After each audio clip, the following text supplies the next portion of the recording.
everyone, in today's video I'll show you how to fix volume button not working problem in your device Samsung A55.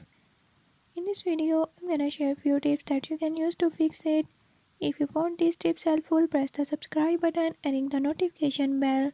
Make sure to watch complete video and learn how you can do it. Let's watch the video.